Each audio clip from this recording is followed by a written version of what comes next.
is the third year anniversary of me and my sister for the successful surgery, kidney transplant.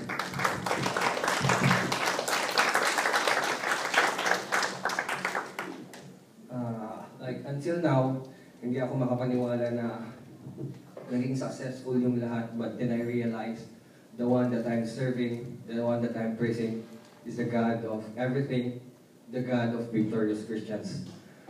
And lastly, I just want to thank God sa isang taon na wala ako sa family ko at because I'm working in Dubai.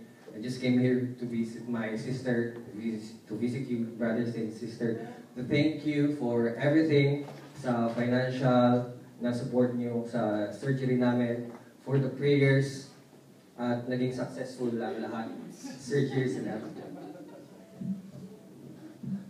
And lastly, being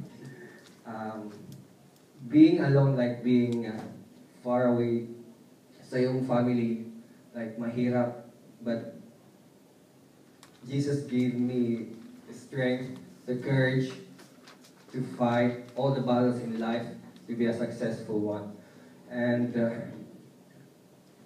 what I've learned from being a Christian, victory is not measured by all the material things that you have, lahat ng mga battles, trials na napagtagumpayan mo, but like